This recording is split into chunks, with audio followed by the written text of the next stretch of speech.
চৰকাৰৰ মিথ্যাচাৰ উদঙালে বাবাই পাৰপত্ৰ অবিহনে গুৱাহাটীত বাংলাদেশী বাবা বাবাৰ মুখত স্পষ্ট সীমান্তৰ ধোবাংবাং ৰূপ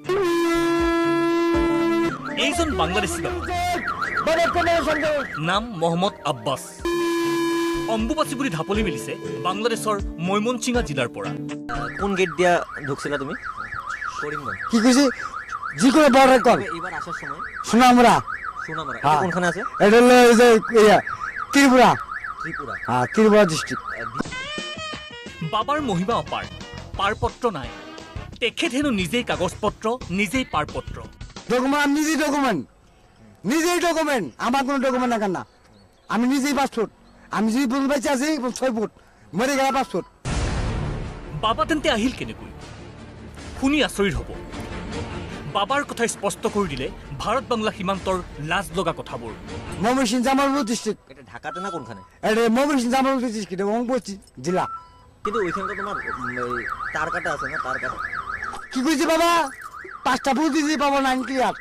বাবা কি দিছিলা আর 5টা ফুট দিছি হরে মহাদেব গর্গ মহাদেব দেব দেব মহাদেব বাবা মহাদেব বাবা তার ভক্ত মনে আছে পূর্ণ করতে 760 টকা খামত ভৰাই দি ভাৰতৰ ভূমিত বাবা মহম্মদ আব্বাছ নিশাৰ আন্ধাৰত নহয় দিন দুপৰতে ত্ৰিপুৰাই দি ভাৰতত প্ৰৱেশ 770 টিয়া আর 100টা ঘুষ দিছি বাবা জারি দিছি বাবা দিছি ওর ছিটি খাওয়ান জন্য বাবা ক'ত সীমান্ত সুৰক্ষা বাহিনী ভাৰত চৰকাৰৰ স্থিতি কি হিন্দু বাংলাদেশীক লৈ উত্তাল ৰাজ্য দল সংগঠনৰ প্ৰতিবাদত এক প্ৰকাৰ সুৰ সলাবলৈ বাধ্য অসম চৰকাৰ তেনে সময়তেই বাংলাদেশী বাবা মহম্মদ আব্বাছে উদঙাই দিলে আচল সত্য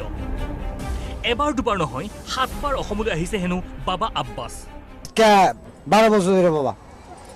12 বছৰ ধৰে মাইতাছে ক'ত অসম আৰক্ষী প্ৰতিদিন টাইমে বিচাৰি উলিয়ালে এজন আৰু বা কিমান বিদেশী এইদৰে অবৈধভাৱে ভাৰতত প্ৰৱেশ কৰিছে কিবা তথ্য আছেনে কোনে খবৰ ৰাখিব কোনোবাই ব্যৱস্থা ল'ব নে